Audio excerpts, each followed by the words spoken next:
नमस्ते, प्रणाम सभी को। स्वागत है आप सभी का मेरा नया यूट्यूब चैनल गीता के सार में। तो बोलिए एक बार श्री राधा कृष्णाभ्यां नमः। तो मैंने ये चैनल आज एकादशी तिथि को शुरू किया है। तो मैंने अच्छे दिन में शुरू किया है, तो आप लोगों के भी अच्छे रिस्पांस आने चाहिए। तो मैं आप लोगों के साथ इसमें गीता के श्लोक के हिंदी में अनुवाद करके आप लोगों के साथ शेयर करूंगी वीडियो। तो आप लोग मेरे वीडियो को देखिएगा, सपोर्ट कीजिएगा, लाइक शेयर कीजिएगा और चैनल को सब्सक्राइब कीजिएगा। और मेरा एक ही मानना है और मैं सोचना ये था कि मैं जब हिंदी में जब मैं इसका अनुवाद आप लोगों के सामने करूँगी तो आप लोगों को सुनने में समझने में अच्छा लगेगा और आप लोग समझ भी पाएंगे। जिस तरह से हमारे जीवन में सांस चलती है और उसकी बहुत आवश्यकता होती है, जिंदा रहने के लिए सांसों की ज़रूरत होती है, उसी तरह जीवन से मुक्ति पाने के लिए हमारे जीवन में श्रीमद् भगवत महापुराण के अलावा और कोई रास्ता नहीं है। तो सिर्फ हम लोग भक्ति में भी कुछ समय लीन रहें, कुछ समय भक्ति को भी दें तो हमारे लिए बहुत ही अच्छा होगा। तो भक्ति में ही मुक्ति है। तो चलिए इसी के साथ प्रथम अध्याय का कुछ श्लोक के हिंदी में अनुवाद में आप लोगों के साथ शेयर करती हूँ। तो चलिए सुनते हैं। तो पहले हम अपने प्रभु का स्मरण करते हैं।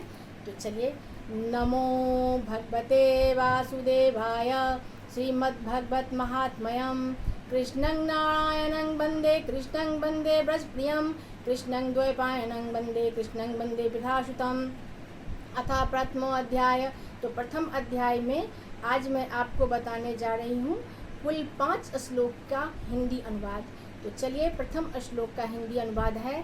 सच्चिदानंद रूप भगवान श्री कृष्ण को हम नमस्कार करते हैं, जो जगत की उत्पत्ति, जगत की स्थिति, विनाश हेतु तथा आध्यात्मिक, आदि वैदिक और आदि भौतिक तीनों प्रकार से तपों का नाश करने वाले हैं।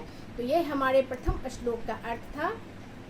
जिस समय श्री सुखदेव जी का यज्ञोपवीत संस्कार भी नहीं हुआ था तथा लौकिक वैदिक कर्मों के अनुष्ठान का अवसर भी नहीं आया था, तभी उन्हें अकेले ही संन्यास लेने के लिए घर से जाते देखकर उनके पिता व्यास जी विरह से कातर होकर पुकारने लगे, बेटा बेटा तुम कहाँ जा रहे हो। उस समय वृक्षों ने तन्मय होने के कारण श्री सुखदेव जी की ओर से उत्तर दिया था, हे ऐसे सर्वभूत हृदय स्वरूप श्री सुखदेव मुनि को मैं नमस्कार करता हूँ, मैं नमस्कार करता हूँ। यह हमारे द्वितीय श्लोक का अर्थ था। तो तृतीय श्लोक का अर्थ है, एक बार भगवान कथा अमृत का रसस्वादन करने में कुशल मुनिवर शौनक जी के नैमिषारण्य क्षेत्र में विराजमान महामती सूत जी को नमस्कार करके उनसे पूछा। ये हमारे तृतीय श्लोक के अर्थ थे।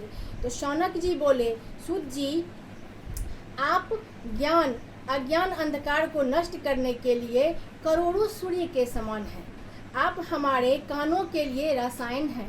अमृत स्वरूप सागर गर्भित कथा कहिए। भक्ति, ये हमारे जो हैं सो चौथे अध्याय के अर्थ थे। चौथे श्लोक के अर्थ थे।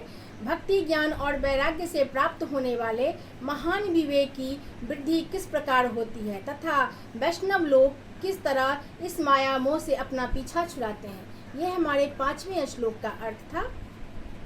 और हमारे 6ठे श्लोक का अर्थ है, इस घोर कली काल में जीवन प्राय आसुरी स्वभाव के हो गए हैं। विविध क्लेशों आक्रांत इन जीवों को शुद्ध दैवी शक्ति संपन्न बनाने का सर्वश्रेष्ठ उपाय क्या है।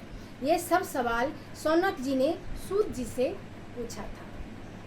तो आप जो हैं सो हम अगले अध्याय का अगले श्लोक का वर्णन कल करेंगे। तो आज के लिए इतना ही। नमस्ते।